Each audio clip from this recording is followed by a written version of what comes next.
বিশ্ব ফুটবলের সবচেয়ে মূল্যবান ব্র্যান্ডের তালিকায় আবারও শীর্ষে রিয়াল মাদ্রিদ। লন্ডন ভিত্তিক ব্র্যান্ড মূল্যায়ন প্রতিষ্ঠান ব্র্যান্ড ফাইন্যান্সের সর্বশেষ প্রতিবেদন ফুটবল 50 2025 অনুযায়ী আগের বছরের তুলনায় 14% বেড়ে স্প্যানিশ জায়ান্টদের ব্র্যান্ড মূল্য দাঁড়িয়েছে 190 কোটি ইউরো। স্পেনের আরেক পরাশক্তি বার্সেলোনার ব্র্যান্ড মূল্য বেড়ে হয়েছে 170 কোটি ইউরো। শুধু ব্র্যান্ড মূল্য নয়, সবচেয়ে শক্তিশালী ক্লাব ও এন্টারপ্রাইজ ভ্যালুর তালিকাতেও শীর্ষ দুই স্থানে রিয়াল ও বার্সা। রিয়ালের এন্টারপ্রাইজ ভ্যালু 600 কোটি ইউরো, বার্সার 440 কোটি। দুই ক্লাবই পেয়েছে সর্বোচ্চ রেটিং AAA+।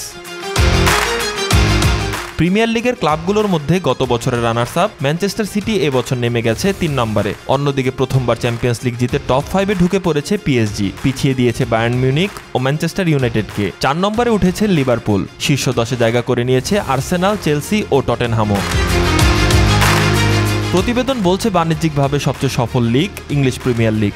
শীর্ষ 10 ক্লাবের সম্মিলিত ব্র্যান্ড মূল্য 820 কোটি ইউরো, যা বিশ্বের শীর্ষ 50 ক্লাবের মোট ব্র্যান্ড মূল্যের প্রায় 37%। তবে এই সাফল্য প্রিমিয়ার লিগের একাধিক ক্লাবে ছড়িয়ে থাকলেও ইউরোপের অন্যান্য বড় লিগে সবটাই গুটি কয়েক ক্লাবের মধ্যে সীমাবদ্ধ।